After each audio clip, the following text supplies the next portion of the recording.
Veuillez vous asseoir, le président.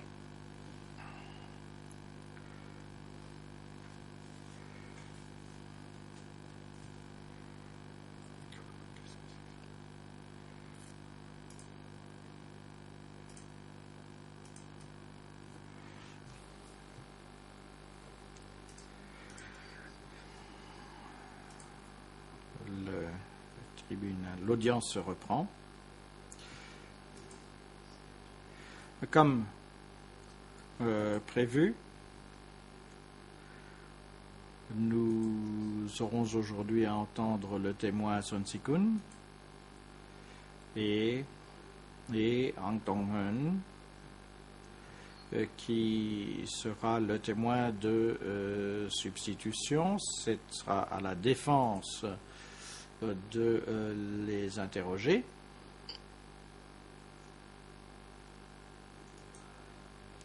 Avant de donner la parole à la défense,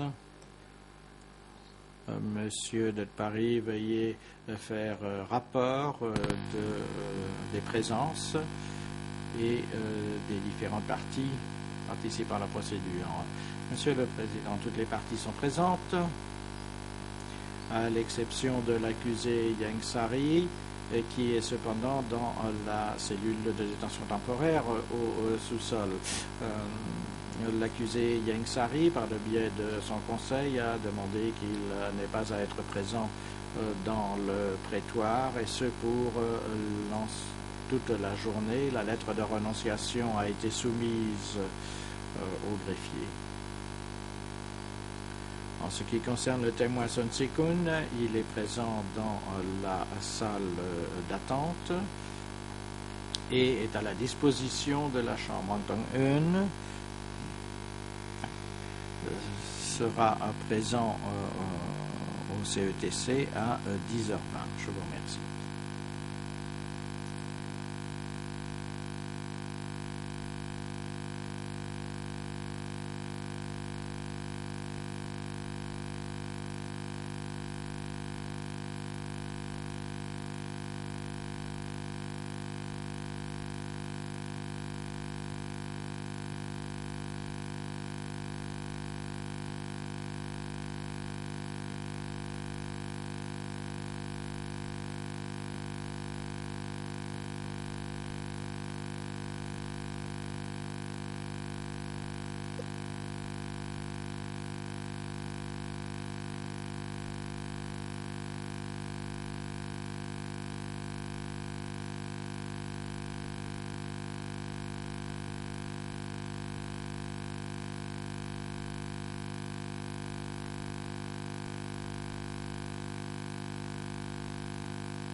Le président, la parole est à la juge Kortreit.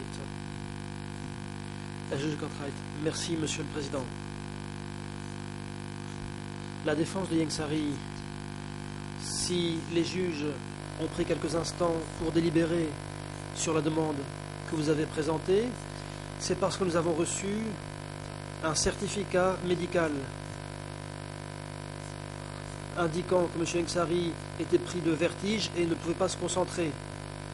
Nous voulons nous assurer que vous possédez ces informations, que vous les possédiez avant de demander à ce qu'il reste dans la cellule temporaire. Le médecin a tiré des conclusions médicales dans ce certificat. La défense, merci. Bonjour à toutes les personnes ici présentes. Le document de renonciation a été déposé avant que nous n'ayons effectivement rencontré M. Yengsari. Je l'ai rencontré durant 20-25 minutes environ. Quand nous avons déposé le document de renonciation, il semblait un peu bien, d'où le dépôt de document. Pendant notre conversation avec lui, il a dit qu'il avait trop de vertige pour suivre l'audience et trop épuisé. Ensuite, nous avons donc demandé qu'il soit réausculté. Ce sont donc de nouvelles informations. Bien entendu, avec ces nouvelles informations, il ne renonce pas à son droit d'être présent. Autrement dit, il souhaite participer, ne fût-ce que depuis la cellule temporaire, car ces témoins sont essentiels. Que les choses soient parfaitement claires là-dessus.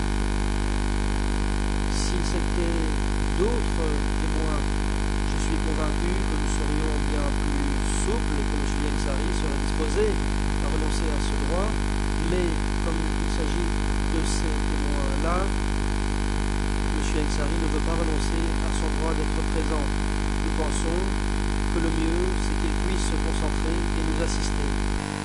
Parce qu'il nous assiste, nous le consultons, il nous donne des instructions.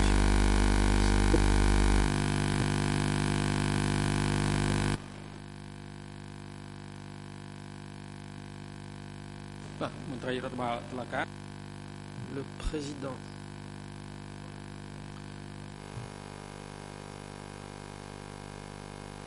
Huissier d'audience, veuillez faire entrer le témoin, l'interprète se reprend, le médecin dans le prétoire pour apporter des précisions quant à l'état de santé de M. Yengsari.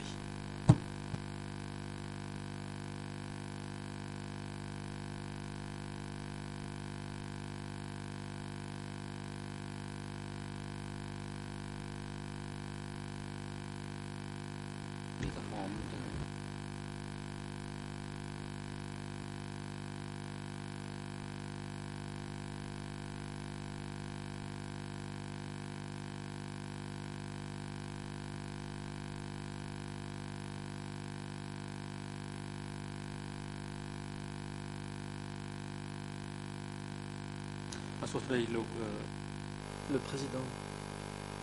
Bonjour, docteur. Tout d'abord, pourriez-vous vous présenter? Comment vous appelez-vous? Quel âge avez-vous? Quel est votre métier?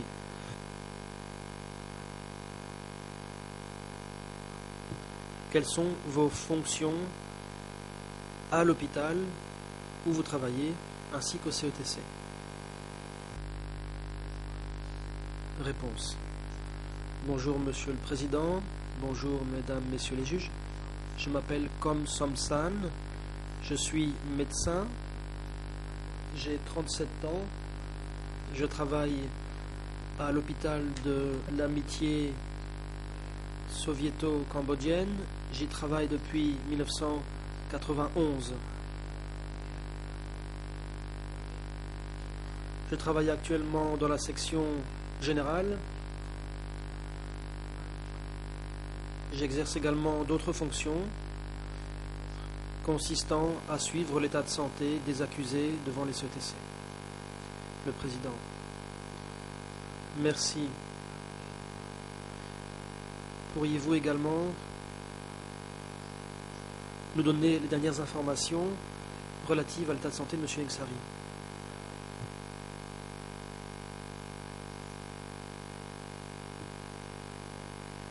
et ce en tant que médecin suivant cette personne. Quelles recommandations pourriez-vous donner? Quelles indications pourriez-vous préciser concernant l'auscultation de M. Yangsari à laquelle vous avez procédé? Réponse. J'ai ausculté son état de santé 2 fois. Je l'ai ausculté 2 fois. Tout d'abord ce matin à 8h50. Son état était stable, mais il doit se rendre plus souvent aux toilettes que durant les jours précédents. À ce moment-là, j'ai recommandé que la Chambre l'autorise à suivre l'audience depuis la cellule temporaire. Mais à 9h10, un autre problème est apparu. Je l'ai rencontré et j'ai constaté qu'il continuait de devoir aller souvent aux toilettes. J'ai constaté aussi qu'il éprouvait des vertiges et qu'il était épuisé. Il m'a dit qu'il ne se sentait pas comme d'habitude et que sa mémoire déclinait. Il a dit qu'il pensait ne pas être en état d'assister au débat aujourd'hui. Pour ce qui est de sa mémoire, je ne suis pas en mesure d'évaluer son état, mais en tout cas, c'est ce qu'il m'a dit.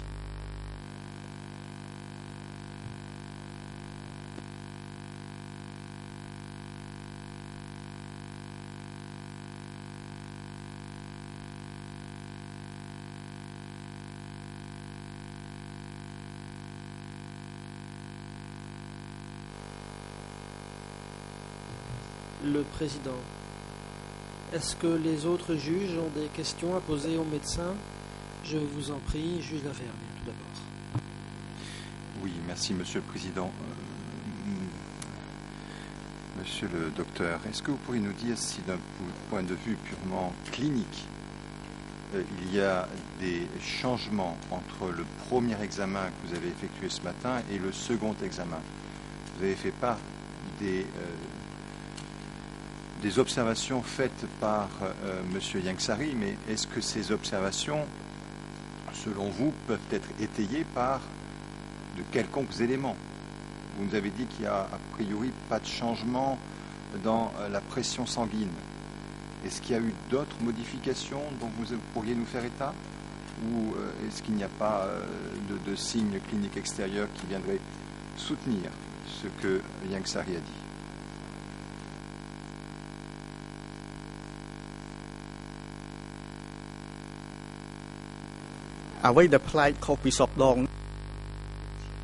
Réponse. Le changement que nous avons constaté, c'est qu'il doit aller trop souvent aux toilettes. Pour moi, étant donné qu'il doit se lever pour se rendre aux toilettes, et compte tenu des répercussions qu'a le fait de devoir souvent se lever pour aller aux toilettes,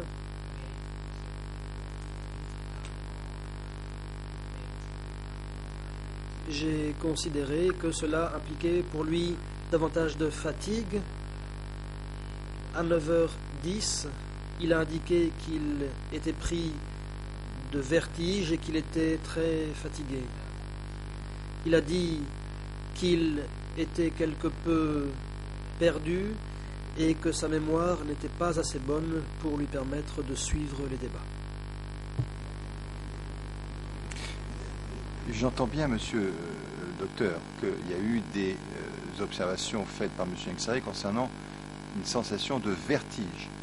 Mais vous, monsieur, est-ce que vous avez effectivement noté des signes cliniques qui vont dans le sens de l'existence de vertige? Est-ce qu'il y a des observations qui viennent soutenir ces observations? Et quelle est au terme de votre examen, quelles sont vos conclusions? Est-ce que vos conclusions sont que l'accusé Yangsari peut ou ne peut pas suivre l'audience aujourd'hui? Est-ce qu'il peut la suivre depuis la salle d'audience? Est-ce qu'il peut la suivre depuis la cellule de détention?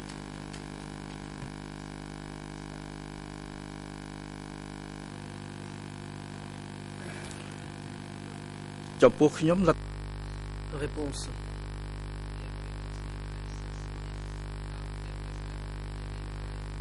Pour moi,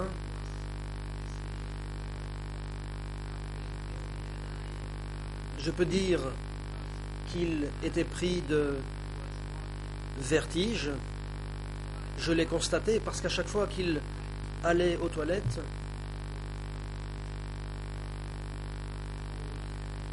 il devait s'accrocher à son lit pour ne pas perdre l'équilibre.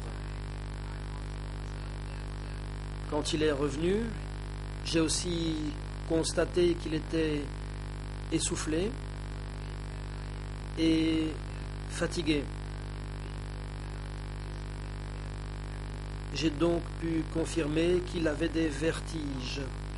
Pour ce qui est de sa perte de mémoire, ça, je ne peux tirer aucune conclusion.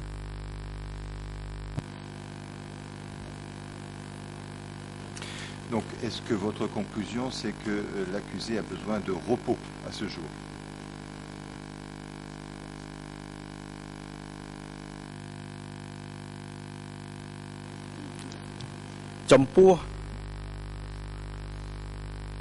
Réponse.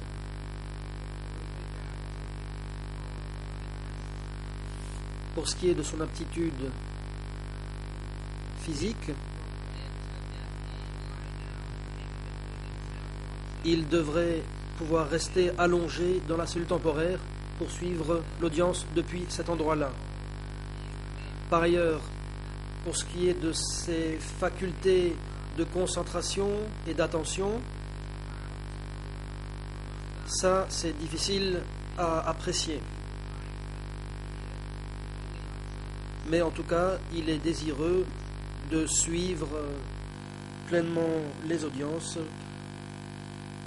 selon sa capacité.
Le président. Merci, docteur. Vous pouvez disposer.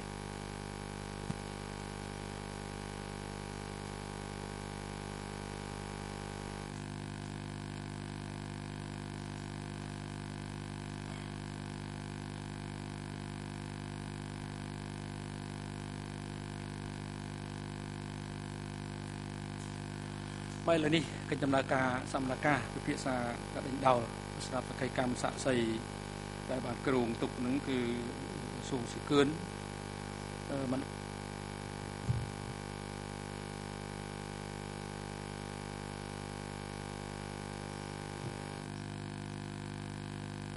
Compte tenu de l'état de santé de M. Yengsari, l'audience va être ajournée.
tam cái phía xa ông chấm miền bầm non cái ca phạm ca bậc ní đời mùa hè.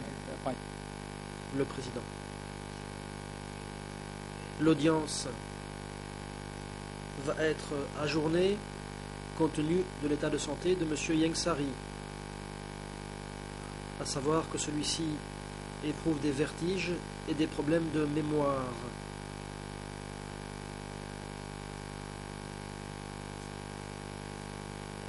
Il veut pouvoir exercer son droit d'être présent pendant l'interrogatoire des deux témoins en ce qui concerne le ministère des Affaires étrangères.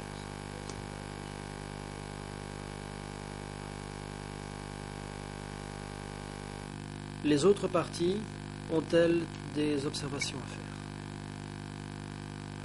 Allez-y, maître. La défense de Nuon Chea. Au nom de M. Nuon Chea,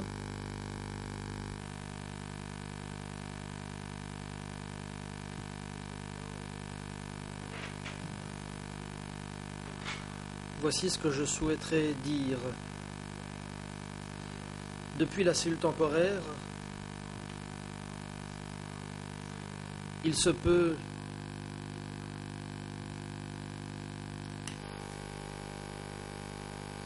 que quelqu'un ne soit pas en mesure de suivre l'audience avec attention. Dans ce cas-là, il est normal que l'audience soit ajournée. Le président. L'audience est suspendue jusqu'à 13h30.